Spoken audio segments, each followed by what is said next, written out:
A tech founder just put a $500,000 Rolex up for auction, a streetwear label launched its first watch, and our own data found that the diamond you probably think of as the most valuable is quietly losing its crown. I'm Sharon, and this is Luxury Spending from FNDATA, exploring the money side of jewelry, gems, watches, and handbags. The collectible watch market kept humming this week, and it's worth understanding why.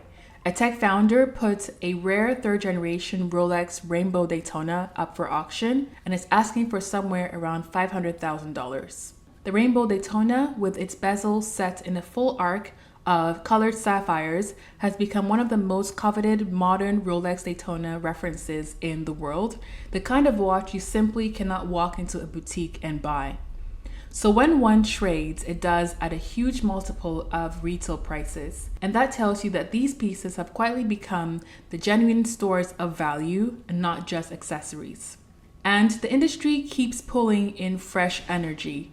Off-White, the streetwear label founded by the late Virgil Abloh, just entered watchmaking with its debut collection, while the established houses kept the releases coming, from a newly downsized Sharon Constantine overseas to a sapphire-cased Hublot Big Bang. When the collectors, the streetwear designers, and the grand old maisons are all leaning into watches at the same time, you're looking at a category that is very much alive at the top. But if we turn to the companies that sell watches the rest of us, the picture splits clearly into two. Reports this week noted that Philips, the auction house, leaned heavily on luxury watches to carry its first half-year sales. This tells you where the real strength lies within the auction room and not on the shop floor. Our own research puts a hard number on this split. When we decompose the watch market, separating the auction prices from the listed watch stocks, the collectible end was sitting at record highs while the retail-driven shares kept sliding. The equity tape agreed with this. Over the past few days, Watches of Switzerland slipped again, while Swatch, the maker behind Omega and Tissot, firmed at around 203 francs. Even Signet, ticker SIG, the largest jeweler in American retail and owner of Kay and Zales, rose about 3% to $84, a rare bright spot on the retail side. So the watch itself has never been more wanted. It's only the everyday mass market version that the markets keep second guessing.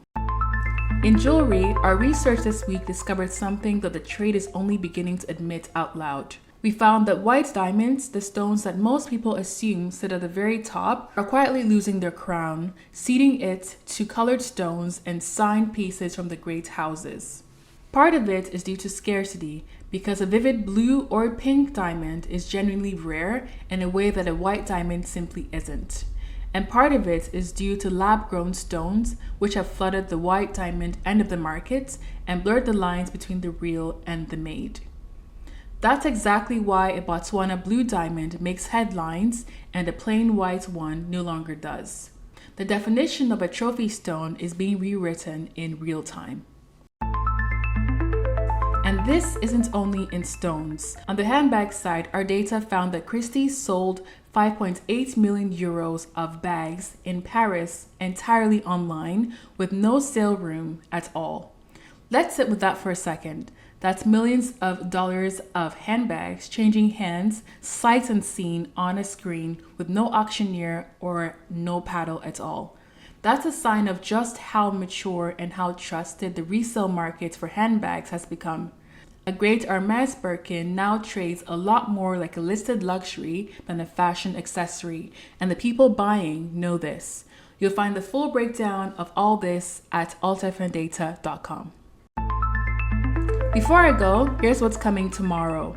On art markets, the auction houses just got their half-year report card, and the numbers tell a very different story than the headlines. I'll break down which houses are genuinely winning and which ones are riding a handful of trophies. There's a new episode every day this week, so make sure you're following and tuned in. That's it for Luxury Spending this week. I'm Sharon from FNDATA. I'll see you tomorrow on Art Markets. Thank you for listening, and I'll talk to you later. Bye.